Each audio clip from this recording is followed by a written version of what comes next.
Hi friends আপনারা সবাই কেমন আছেন আশা করি ভালো আছেন।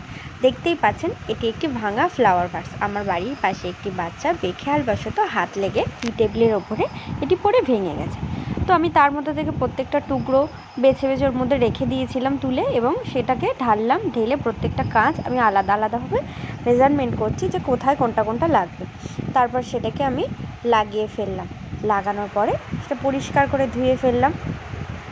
যেহেতু ওটা ভেঙে যাওয়ার ফলে আমি বাড়ির বাইরে এক সাইডে রেখে দিয়েছিলাম। তারপর সেটাকে ঘুরিয়ে আনলাম, এনে লাগিয়ে পরিষ্কার করে ধুয়ে ফেললাম। কারণ আমি যদি আগে ধুয়ে ফেলতাম তাহলে কাঁচগুলো খুঁজে পাওয়া একটা মুশকিল হয়ে যেত, যার কারণে আমি কাঁচগুলো আগে লাগিয়েছি, লাগানোর পরে আমি ধুয়ে নিয়েছি। কিন্তু ধোয়ার পরেই দেখতে পাচ্ছেন তার গায়ে একটা দাগ আছে, পরিষ্কার বোঝা যাচ্ছে।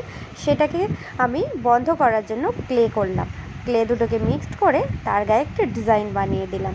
ডিজাইনটা দেখতেই পাচ্ছেন। আর তাছাড়া ক্লেটা আমার কাছে অনেক দিন ধরেই পড়েছিল, যার ফলে ডিজাইনটা খুব একটা ভালোভাবে আমি আনতে পারছিলাম না, এই জন্য কারণ ওটা অনেক শক্ত হয়ে যাচ্ছিলো, যত বাতাস লাগছিলো আরও শক্ত হয়ে যাচ্ছিলো।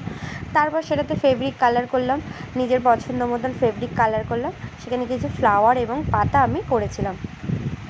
তো সেগুলো আমি কালার করলাম। কালারগুলো করার পরে যখন দেখছি যে না এখানে কিছু একটা কমতি লাগছে, তারপর আমি একটু অন্য কালার করলাম। করার পর আলটিমেটলি দেখলাম যে না এবার আমার জিনিসটা ঠিকঠাকই লাগছে। তো আপনারা জানান আপনাদের এটা কেমন লাগলো। আলটিমেটলি এটা আমি কমপ্লিট করলাম এবং তার মধ্যে ফ্লাওয়ার দিলাম।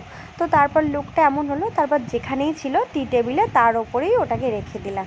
এবার আপনারা সবাই কমেন্ট করে জানাবেন যে এটা কেমন হয়েছে। এখন কি আর বোঝা যাচ্ছে যে এটা ভেঙে গেছিলো? সবাই ভালো থাকবেন, সুস্থ থাকবেন, টাটা।